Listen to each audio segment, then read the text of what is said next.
안녕하세요. 전 지금으로부터 6달 후면 결혼을 앞둘 예정이었던 예비 신부입니다. 나이는 32살이에요. 감사하게도 저희가 결혼을 결심하게 되면서 코로나가 잠잠해진 덕분에 식장이며 드레스며 필요한 것들을 준비하는 데 있어서 불편한 것은 없었습니다. 비용이 코로나 이전보다 좀 오른 것 같다는 사람들의 반응이 있었지만 결혼을 곧 한다는 생각에 너무 설레서 그런지 금전적으로 부담이 막 느껴지진 않을 정도였어요. 동갑내기 남친하고도 아직 철부지인 건지 뭐가 뭔지 잘 모르더라도 하나씩 차근히 준비를 해 나가고자 했고요. 남친은 저하고 중학교 동창이에요.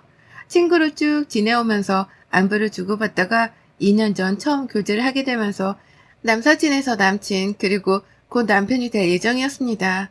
오래도록 봐온 사이이고 같은 한 동네에서 여전히 살고 있었기 때문에 얼핏 가족인 것 같다는 느낌도 들 때도 많았어요. 물론 이성이니까 설레는 마음도 그만큼 컸고요. 두 사람의 소개를 잠시 해보자면 저는 인서울 상위권 대학을 졸업하고 대학원은 스카이 대학 중 하나로 진학을 했습니다. 남친은 지방대로 진학을 했다가 워킹홀리데이로 외국에서 돈을 벌어와 그 돈으로 한국에 돌아와 사업을 했다가 쫄다 망하고 현재는 중소기업에 재직 중이에요. 조금은 다른 것 같은 인생을 살아온 저이지만 결국 인연이 될 팔자였던 건지 돌고 돌아서 결혼을 기약했죠. 하지만 어렵사리 친구에서 연인이 되어 결혼을 기약하게 되었음에도 불구하고 순탄할 줄만 알았던 저희 사이에는 걸림돌이 큼지막히 있었답니다. 그건 바로 포스가 장난하니 저희 예비 시어머니셨어요. 저도 예비 시모를 한두 번씩 만난 적은 있었습니다. 아무래도 한 동네에 살다 보니 어쩌다 만날 일이 한 번씩은 꼭 있었죠. 다만 제가 성인이 되고 대학에 대학원 그리고 연구원으로까지 일을 하며 밤늦게 집으로 돌아오는 날들이 많다 보니 그 후로는 단 한 번도 마주쳐 본 적이 없었네요. 그 바람에 밤늦은 시각에 치안이 걱정된다며 남친이 저를 보려고 저희 집 앞에 찾아온 적이 많았고 그러다 한두 번씩 저희 엄마가 집 안으로 불러주셔서 함께 야식을 먹기도 했어요. 시간이 이럴 때에는 다 같이 저녁을 먹으며 밤새 수다를 떨며 시간을 보내기도 했고요.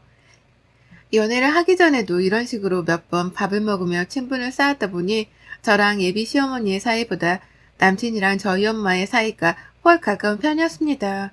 저희 엄마가 사람을 편안하게 대해주는 덕분에 남친이 좀 더 부담을 안 가지고 다가올 수 있었던 것도 이유라면 이유였고요. 다만 저는 좀 달랐어요. 한두 번 마주치더라도 예비 시어머니는 동네에서 아들이 알고 지내는 애라며 그 이상도 그 이하도 아닌 시큰둥한 인사만 받아주곤 하셨답니다.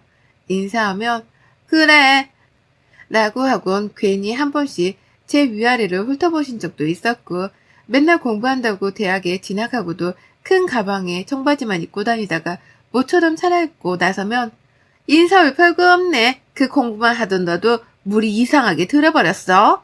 라고 하면서 옷 좀 단정히 입으라 훈계를 둔 적도 있으셨어요. 대학생이 모처럼 꾸미고 싶다며 원피스 하나 입고 나갔을 뿐인데 그때가 겨울이어서 원피스 밖에는 외투도 입은 상태였는데 단정히 입으란 훈계를 들어 한동안 남친에게도 삐졌던 적이 있었답니다. 그 당시는 둘이서 여전히 친구 사이였는데요. 남친이 우정을 깨기 싫다며 먼저 잘못했다 대신 사과를 해줘서 제가 그냥 넘겨버린 적이 있었죠. 아무튼지간에 사람이 살갑지 못한 분이셨고 꼭 안 해도 될 말들을 하나씩 뱉어내면서 상대방의 기분을 나쁘게 만드셨어요. 저한테는 꼭 공부 얘기, 인서울 얘기를 꺼내시면서 어릴 적부터 공부를 잘하는 게 소용없다는 식의 말을 뱉어내며 기분을 상하게 하셨고요. 전 나름대로의 자부심이 있었습니다. 대학원에 진학했다가 졸업하고서도 현재 대기업 연구원으로 재직 중이고 앞으로도 뭔가 쭉 습득하고 연구하는 일을 하고 살 생각이었어요. 이게 적성에 맞았으니까요. 그리고 전 이런 제 모습이 다 저희 부모님의 영향을 많이 받았기 때문이라고 여겼습니다. 저희 부모님이 두 분 다 교육자시거든요. 아빠는 공립고등학교에서 오래 재직하다가 지금은 교감이고 엄마는 학원에서 학생을 가르치다 지금은 일을 그만두셨답니다. 늘 두 분이서 뭔가 고민하고 배우고 습득하는 걸 익숙하게 보여주셨던 바람에 저도 그 모습에 물이 들어서는 자연스레 공부를 더 하는 직업을 선택했다 싶었죠. 하지만 저랑 남친이 결혼 얘기를 주고받기도 전부터 예비 시어머니가 이걸로 참 딴지를 많이 거셨어요. 앞서 말씀드렸듯이 제가 늦게 귀가를 하는 바람에 예비 시모를 잘 볼 일이 없었는데요. 그러다가도 남친을 만나면 어쩌다 통화하는 거 어떻게 될 때가 있었어요. 저희 집 앞에서 잠깐 볼 때에도 시어머니가 전화를 자주 하셨거든요. 왜 늦은 시각에 나갔냐는 잔소리를 하더니 저희 집 앞이라고 하면 길게 한숨을 쉬며 말씀하셨습니다. 걔는 지가 안 오고 왜 네가 가니? 라고 말이죠. 남친이 시간이 늦었고 줄 게 있어서 내가 먼저 약속을 잡은 거라고 대답을 하는데도 그러니까 걔는 왜 지가 받으러 안 오고 너한테 오라고 그러냐고. 라면서 끝까지 라고 저를 부르셨답니다. 뭐래도 제가 이미 마음에 안 드신 듯 보였어요. 지나가다가 마주쳤던 저한테 단정히 옷을 입으라고 하셨다거나 공부를 잘하는 게 필요 없다고 하시면서 비아냥거리셨던 것이 다 의도적이었던 것처럼 보일 만큼 저한테만큼은 너무 냉랭하셨어요. 그런 시어머니가 늘 거슬리는 와중에 남친이랑 어쩌다 보니 결혼 얘기까지 나누는 예비 부부 사이가 되었고요. 이왕 이렇게 된 거 내가 먼저 살갑게라도 해서 잘 지내보고자 했습니다. 물론 제가 호구는 아니기에 노력해도 안 되면 깔끔하게 무시하고 모른 척 살자는 생각도 했죠. 그러나 결혼 준비를 하며 또 예상치 못한 갈등이 터졌어요. 제가 아무래도 야근이 많은 직업이다 보니 결혼 준비를 하면서도 남친이 저 대신 해결을 해야 할 일이 좀 있었습니다.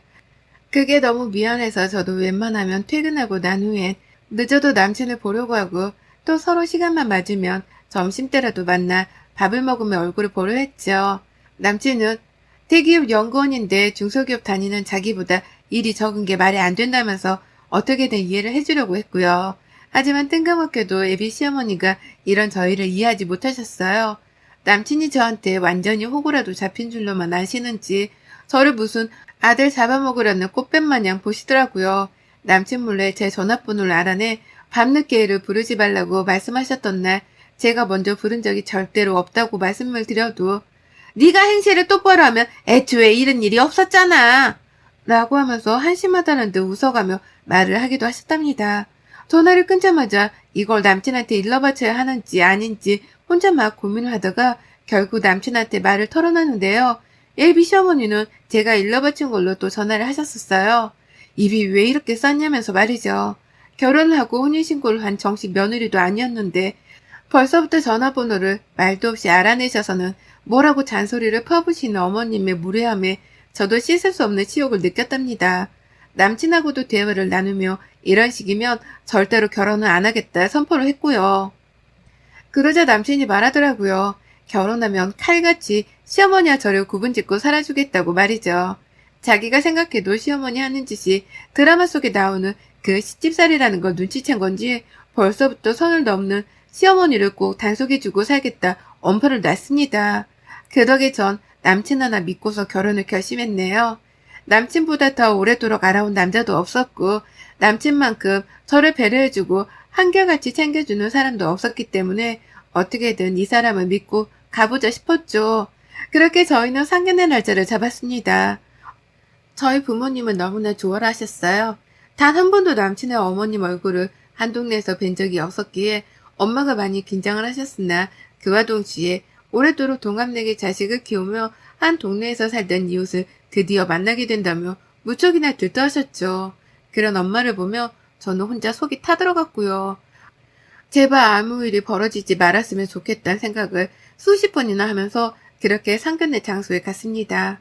둘 다 같은 동네에 살고 있어서 모처럼 기분을 내보고자 집에서 좀 떨어진 근사한 한식당을 예약했습니다.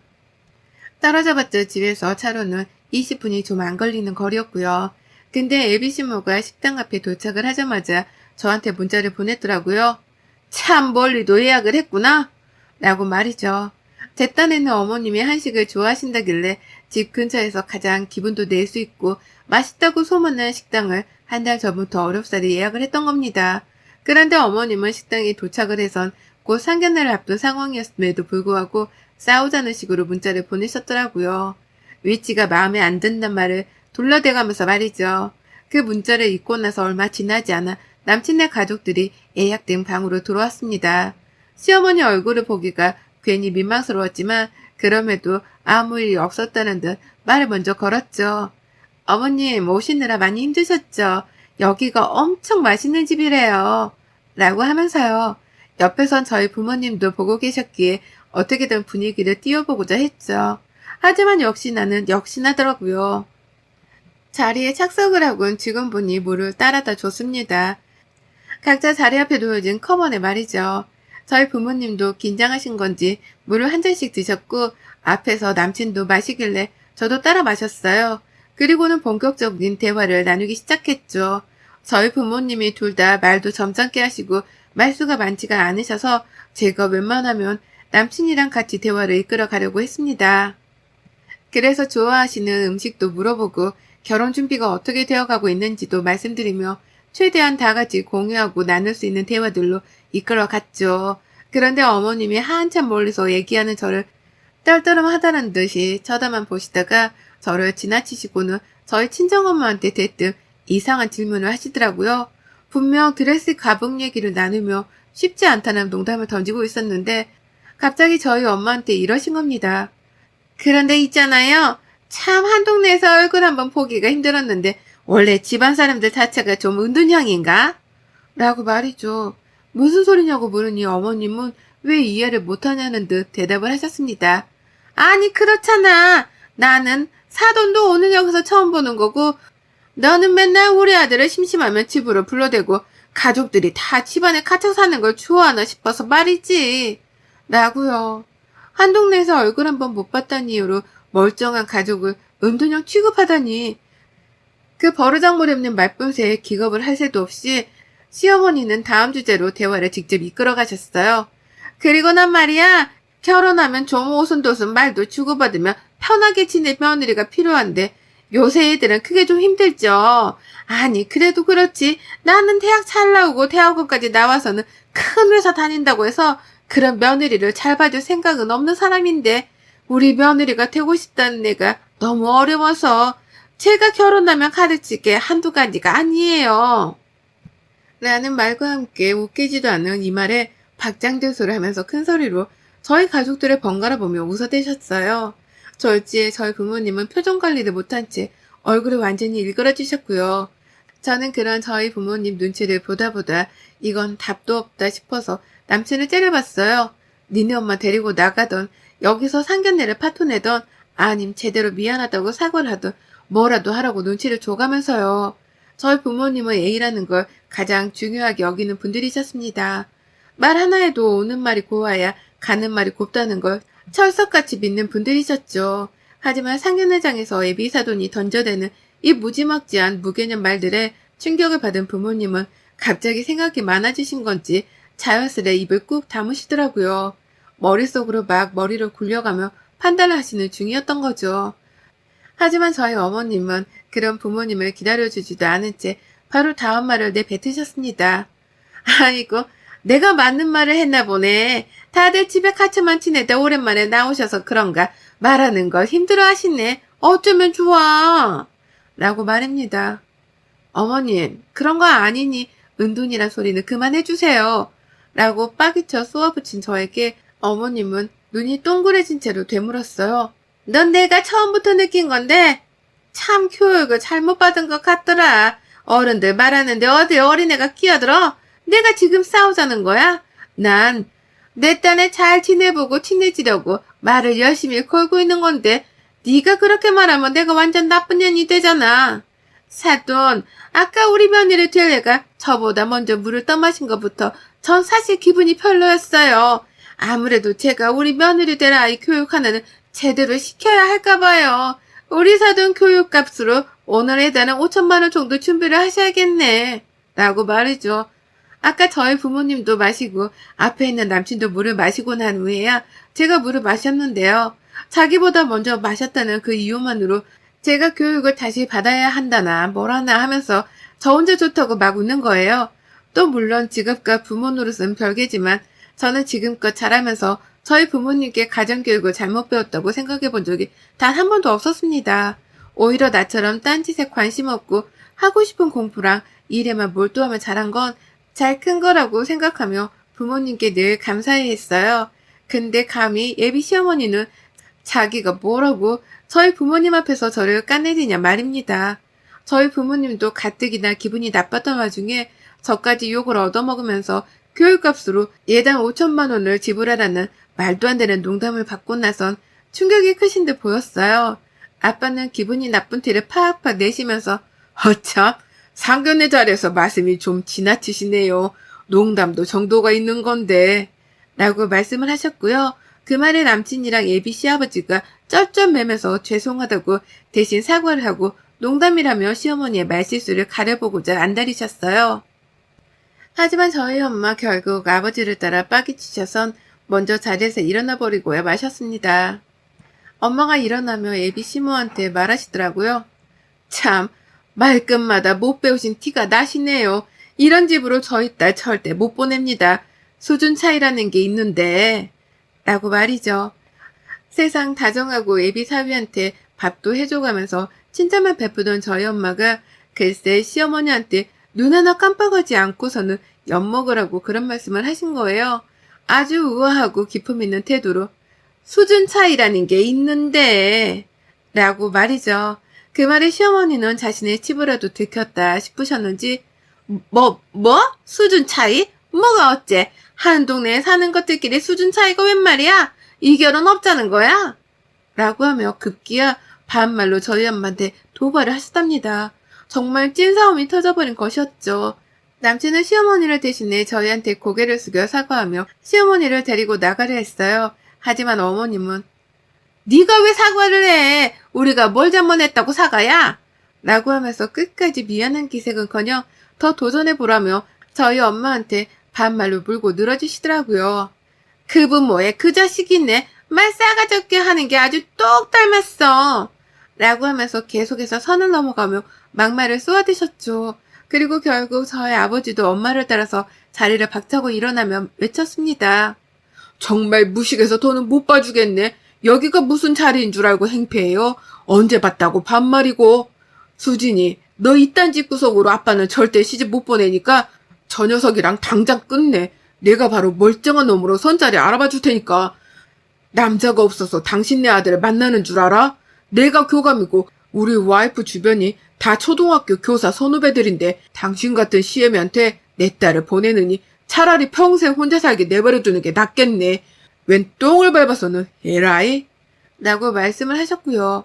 똥이 더러워서 피한다는 걸 보이고자 하신 건지 부르르 몸까지 떠는 신용을 하시고는 괜히 마른 침을 퇴하고 뱉어버리셨어요.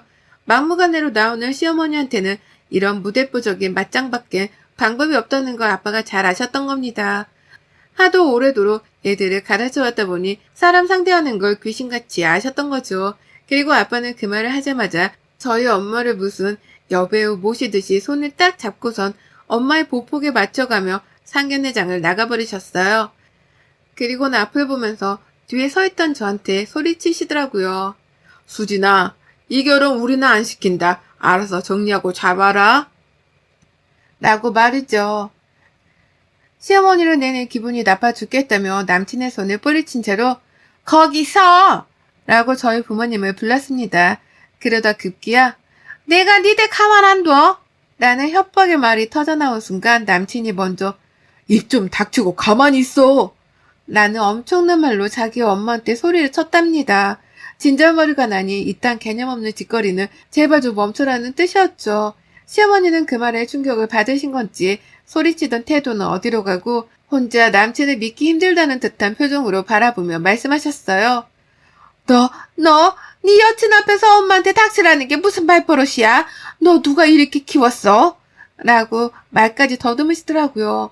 어머님은 제 앞에서 아들한테 그런 소리를 들은 게 슬슬 쪽이 더 팔리기 시작하신 건지 저를 한번 쳐다보더니만 괜히 저한테 승질을 부리셨어요. 너도 니네 부모 안 따라가고 뭐해? 라고 말이죠. 그 말에 저는 대답을 했습니다. 아줌마, 당신이 나가라고 안 해도 나갈 생각이었어요. 야, 나 너랑 결혼 못한다? 이유는 말 안 해도 알지? 우리 부모님은 이런 사람이랑 살동거리며 사실 분들도 못되고 나는 더더욱 이런 사람한테 어머님이라고 비 못 맞춰드려. 아까 가정교육값으로 예당 5천만 원 줘야 한다고 했죠? 자, 여기 5천 원. 이거 받고 역시나 먹고 나가 떨어지세요. 라고 말이죠. 시어머니는 속에서 천불이 난다며 소리를 질러대는데 저는 가소롭다는 듯 5천 원을 바닥에 집어던지고는 상견례장을 빠져나왔습니다. 나와 보니 아빠는 먼저 우리 가족들 것만 계산을 따로 하셨고 식당 입구에 차를 대기하고는 저를 기다리고 계시더라고요. 그 차를 타고 막 식당을 벗어나기 직전 식당 안을 슬쩍 봤더니만 시어머니는 저희 가족이 우리 것만 계산을 하고 나간 게 또 속이 터지셨던지 뭐라고 막 남친이랑 예비 시부한테 소리를 질러대고 계셨답니다. 차 창문을 닫은 상태라 들리진 않았지만 손으로 삿대질을 하는 걸 보니 안 들어도 다 알겠더라고요.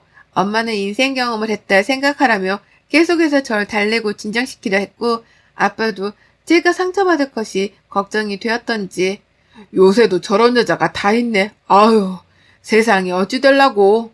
라고 하면서 시어머니가 이상하다는 걸 계속 어필하셨답니다. 그리고 전 오히려 저희 부모님께 제가 너무 멀쩡하다는 걸 보이고자 방긋 웃어버리며 결혼할 남자가 세상에 널렸는데 뭐가 속상해. 라며 분위기를 새삼 띄우려 노력했네요. 다만 집에 와서 괜히 부모님께 죄스러웠어요. 평생 남들한테 욕먹을 짓을 안 하고 사신 양반들인데 예비시모 한 사람 때문에 더러운 소리까지 들어가면서 화를 참던 부모님의 모습에 밤잠을 설쳤답니다. 밤새도록 해가 뜨는 와중에도 일어났냐고 문자를 보내고 대화를 나누자며 졸라대는 남친의 문자는 계속 씹었어요. 처음엔 무슨 말을 해줘야 할지 몰랐거든요. 예비시모 욕도 하고 싶고 제때 끌고 나가지 않아서 더 큰 사단을 만든 남친도 원망스러웠지만 그래도 일단 마음의 정리를 할 시간이 필요했습니다. 그리고 날이 밝자마자 남친한테는 이별을 통보했어요. 예비신모가 생각보다 더 무식하고 배려 없는 분인 것 같다면서 우리 부모님이 살면서 많은 학부모들도 만나고 학생들도 만났지만 니네 엄마 같은 사람은 처음 봤다더라 라고 말을 했더니만 남친도 그걸 아는데 제가 콕 집어낸 게 쪽이 팔렸는지 알겠다고 수긍을 했습니다. 이별도 동의를 한 거예요. 그렇게 순순히 이별을 할 줄 알았더니만 거의 2주가 넘도록 집 앞에 찾아와 저희 엄마한테 사죄를 드리고 저희 아빠한테 쫓겨나 보기도 하고 정말 별별 미련을 다 떨었어요. 그러다 결국 제 입에서 더는 질려서 꼴도 보기 싫다는 말이 나오니 그 길로 다시는 저희 집을 찾아오지 않았어요. 문자랑 카톡도 제가 먼저 차단을 해서 잘은 모르지만 연락도 더는 오지 않았고 아빠 말로는 길에서 한번 마주쳤는데 저희 아빠를 보자마자 야생동물이라도 본 듯 놀래하며 뒤로 도망을 쳐버렸다더라고요. 그 덕에 세상 남친이 한 동네에서 얼굴 보고 살기 쪽팔린 줄은 아는가 보구나 싶었답니다. 자기 엄마가 그런 무례를 상견례에서 범했는데 제가 친구들한테 소문이라도 내면 쪽이 배가 될 거라는 걸 스스로도 잘 알았던 거죠. 그러니 제 화를 부채질하지 않고 잠수를 타는 방법을 선택했을 테고요. 그래서 저도 차마 남친 엄마에 대한 뒷담화는 제 중학교 친구들에게 하지 않기로 했어요. 건너 친구들이 다 서로 알고 지내는 사이니까 혹여나 나중에 제 절친한 친구들 중에서 남친이랑 결혼하겠다고 나서는 친구가 나오면 그땐 제 친구 인생을 구제하기 위해서 제가 겪은 일들을 털어놓을 생각이에요. 그전까지는 예비시모 같은 엄마를 둔 남친을 불쌍해하면서 얼른 마음이나 추스리고 남친을 싹 다 정리하기로 했습니다. 생각보다 힘들 줄 알았던 이별이었는데 예비시모한테서 너무 충격을 받아 그런지 이별이 그리 어렵지는 않네요. 여러분의 생각은 댓글로 남겨주세요. 오늘도 시청해 주셔서 정말 감사합니다.